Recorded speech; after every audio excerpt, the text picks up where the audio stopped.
Hello everyone and welcome to SkShadow. Welcome back to another episode of our F1 2020 My Team Career Mode, and this time we are going to Canada. And as you can see, we've only got 2 days to be able to plan activities, so I go for the G-Force training, which is going to give our teammate one more racecraft. How much difference that's actually going to make, not sure, but you can see we've got 3 upgrades coming. I think only one of those is going to come before this Grand Prix, and then the other 2 should come before the next one. As you see, we also have almost 17 mil in the bank, so I decided to do an upgrade on the aerodynamics and the powertrain, the fabrication part, which means that we can have 2 upgrades coming at the same time instead of just 1. So that's going to help us, and you can see quality control also upgrade on aerodynamics. That just means that we'll have slightly less chance that our upgrades fail.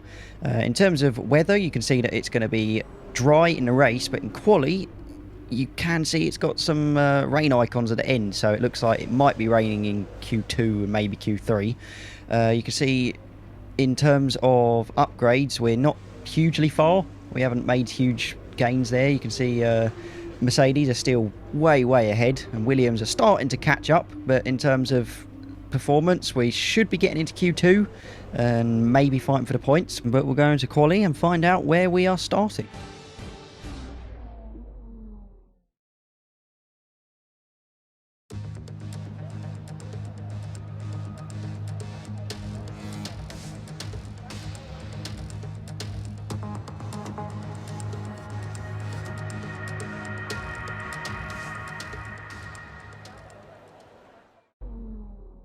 So hopefully we can get both cars into Q2, as you see us lock up into the hairpin. Certainly going to lose a little bit of time there. But yeah, it would be very nice to be able to get both cars into Q2. Canada's a track that I'm generally reasonably good at compared to Baku that we had last race. As you see that we've got our teammate up ahead as well, so that's going to give us a instant idea of exactly how on or off the pace we are. As he crosses the line with a 109.560 and we get a 489, so pretty damn close in terms of pace. That puts us 8th and 9th, as you can see. In terms of where he lost time, mainly sector 3 really. I didn't bother doing another run, and we ended up 15th and 16th, so it's pretty lucky that, well, I didn't do another run and we still made it in, because you can see that 17th place George Russell did a 109.494, so considering we did a 489, that is so close. We could easily have been booted out of Q1 there by not doing another run. And into Q2, it is raining, so you can see us just on the inters there, struggling to keep the car on the track. Obviously trying to figure out the braking points on the fly as well, because they're obviously going to be a little bit earlier than they are when it's in the dry. And I like wet qualies because 1, they're difficult, and 2, they always seem to shake up the order a little bit. Because obviously the way they've coded AI, some AI are a lot better in the wet than others. As we cross the line with, what do we get, a 119.979, which puts us above Charles Leclerc in the Ferrari. But after skipping forward, we ended up 15th. Our teammate did a 120.174, so not too far off the pace compared to us, but yeah, pretty much where we qualify in most races at the moment. We are starting 15th and 16th on the grid.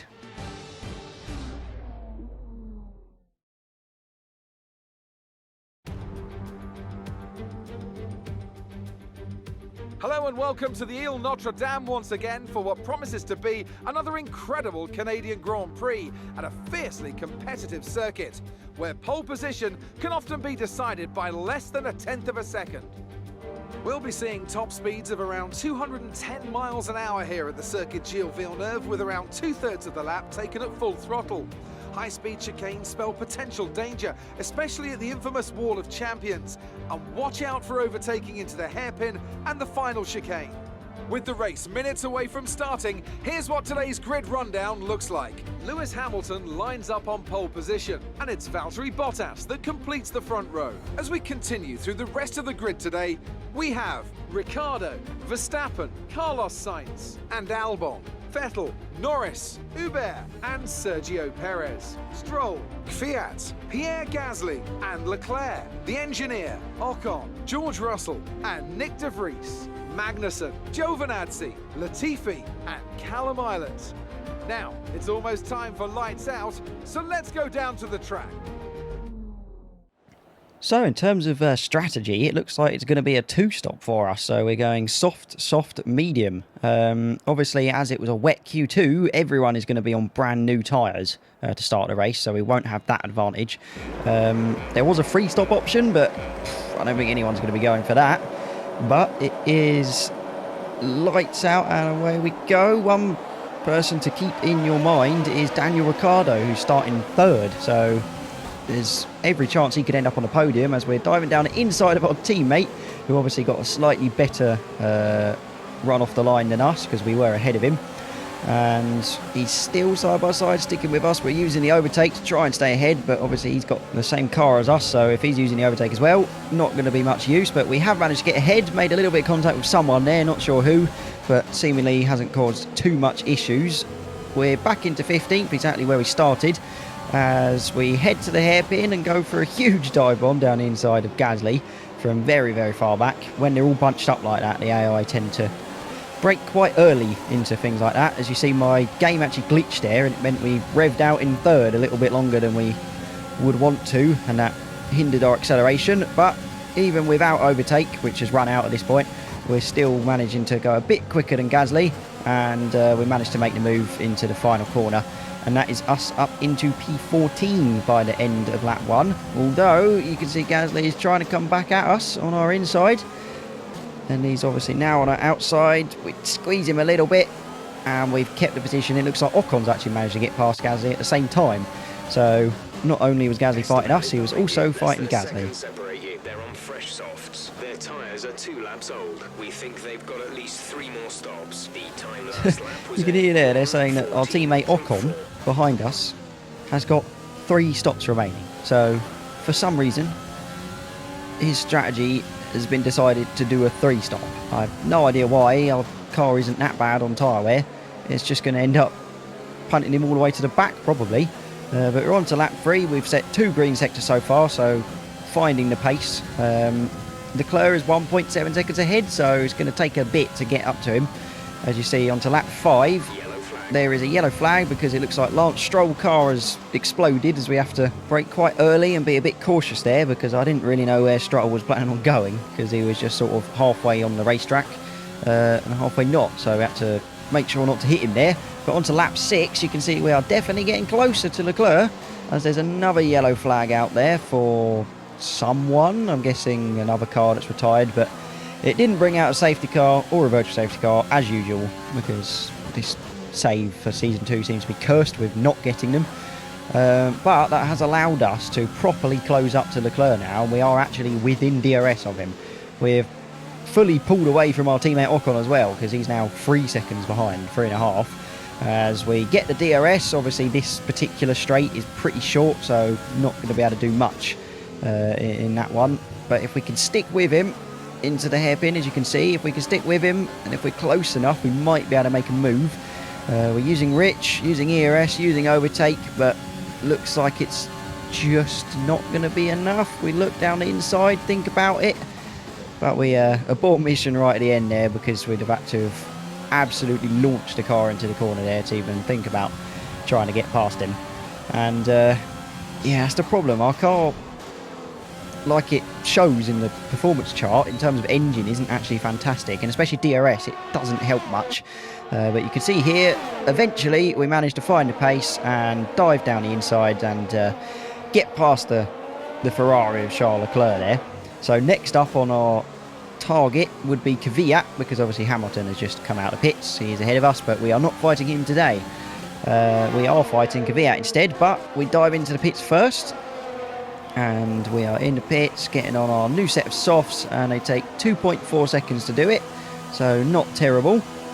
Kvyat is directly ahead of us. He's bolted on a new set of mediums. And where are we going to end up out of the pits? Got Latifi behind us, and he is still behind us, so we've managed to come out in 12th. Latifi behind us, Ocon behind him.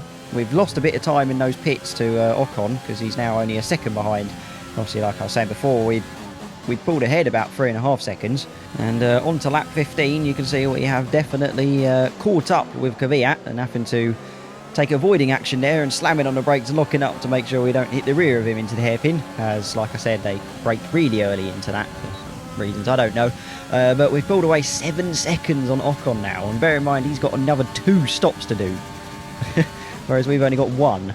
So yeah, not quite close enough to be out there to make a move, and it's going to be like that for the next few laps really, because we're in a bit of a DRS train. So obviously we've got Kvyat, Norris, looks like a couple of the Renaults maybe, as our teammate dives into the pits for his second stop of the race. We're to lap 19, so another 4 laps, and we're still within DRS of Kvyat, but not enough to get past him. And on lap 20, we dive into the pits for our second stop, which they do in 1.9 seconds, so absolutely rapid. We have ended up directly behind Huber, and we've actually jumped Norris in the pits, because going into the pits he was ahead of us. We've gained a position into the pits from our team doing a incredibly quick pit stop there. To lap 21 we've got Huber ahead, Russell 4 seconds ahead. I mean, he's in a Alfa Romeo though, so should be able to catch up. He might even have only done 1 stop, I don't know yet. He's on mediums, so it would be a little bit longer for him to wait to do his second stop. Obviously we do have Norris behind, and he is now side by side with us going into the final corner, and we absolutely dive bomb there to try and stay ahead, and we just about do.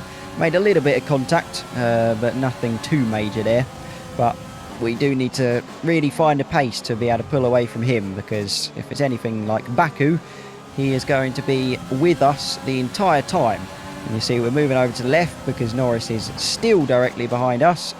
Hopefully we can get a car between us and him coming out of the pits. Will it happen? Nope. We just end up behind Perez and Vettel, who are 1.3 and 2 seconds ahead. Although we have caught up on lap 24 to Perez now. We are within DRS, and that is going to help us immensely.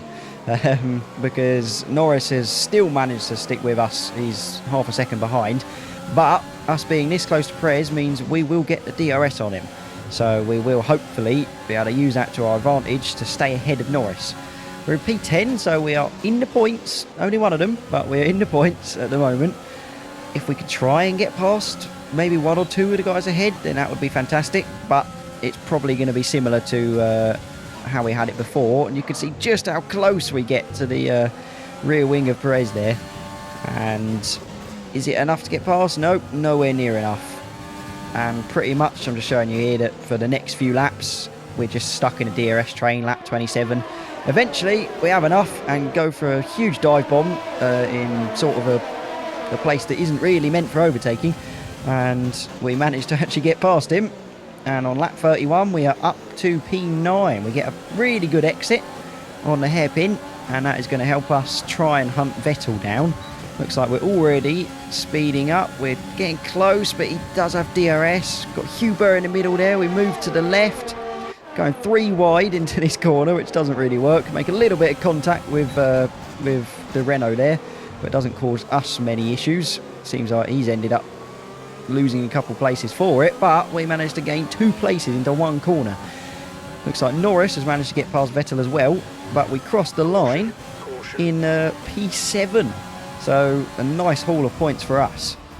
Our teammate, I suspect, probably not. You can see a car there retired on the very last lap, so that's very unfortunate for him. But yeah, P7, 6 points in the bag for us. See, like I said, one to watch, Ricciardo. He's ended up in 2nd, and he also got the best lap of the race as well. So he got 19 points for his efforts today. But in terms of our teammate, yeah, not a great race for him, as he is all the way down in 21st, so last, because for some reason he decided to do 3 stops, and he's the only one that did 3 stops there. But in terms of standings, that has put us in 9th, so it looks like we've gained. You can see how close it is, 32, 33, 34 between 10th to 8th, and constructors we are still 7th, so nothing's really changed there. But other than that, thank you very much for watching. Make sure to like, subscribe, comment, all that fantastic action, and that's it from me. Good night.